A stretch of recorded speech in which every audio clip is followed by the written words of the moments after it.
What is the best villain group within JoJo's Bizarre Adventures? This is a question that has internally plagued me for all of about 2 hours since I thought of this idea.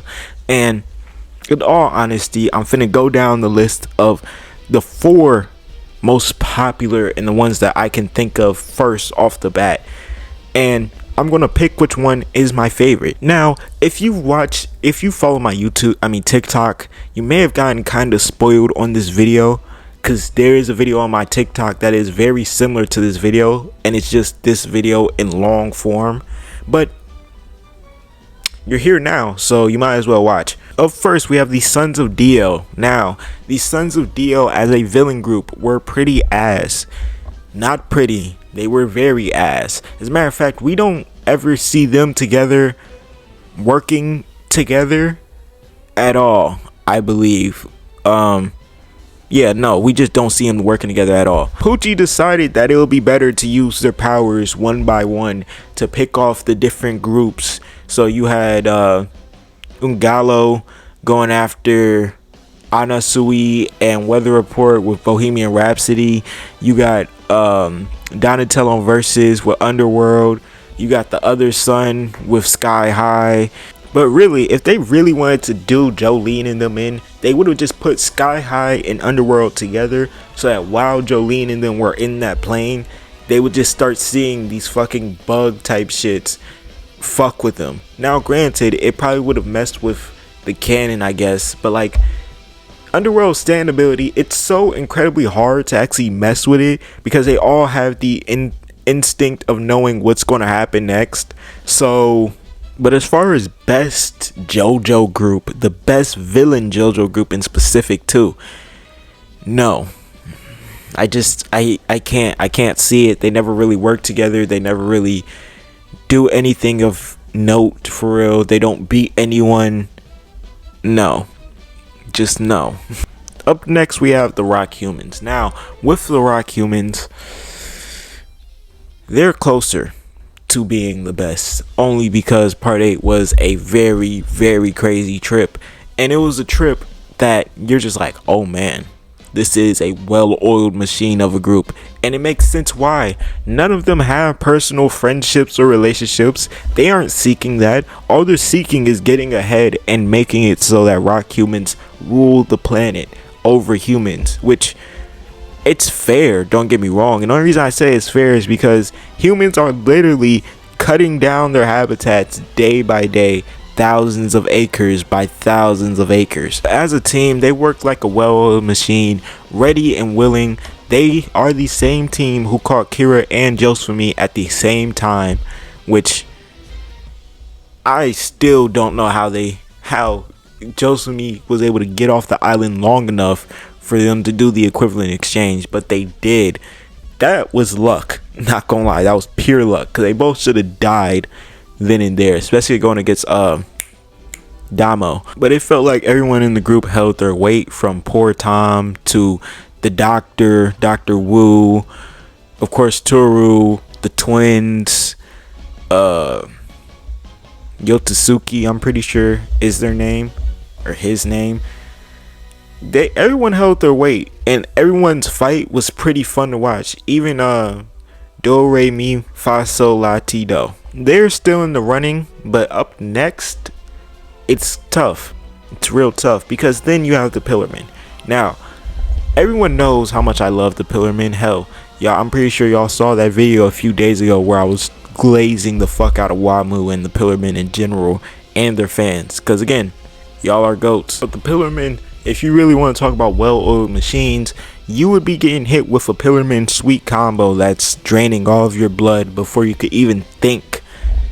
And then you would just see the others just talking casually. You know, finally woke up after 2,000 years, huh? Trying to get some food? Nah, we gotta find the red stone, right? Alright. Like, this was a very, very evil group with insane chemistry. The only thing that stops the Pillarmen or holds them back, or even is a drawback of the Pillarmen at all, is simply the fact that all of their morals and ideals are so starkly different from each other. Because you got Cars, who, let's just say, he doesn't give a fuck about no one-on-ones. He don't give a fuck about the ones, the twos, All he care about is the redstone of Aija and you getting the fuck on, especially after you humiliate him. Because the thing with Cars was, he was keeping it cool throughout most of part 2, but it was eating him up the fact that a hormone user had not only did in one of his subordinates, but both of them. Sorry, all 3 of them, including Santana. So I can't blame completely Cars playing dirty, because again, this man ain't never had to fight clean. And then to end it off, we have the last group, which will be the deciding factor, La Squadra. Now, my thing with La Squadra, and this may be a little bit of bias, I don't care, they're tough. They're tough, I'm sorry, they are. Everything that they did and everything you learn about La Squadra, you're like, oh, well, I can't really fault y'all. Like, I'm not gonna lie.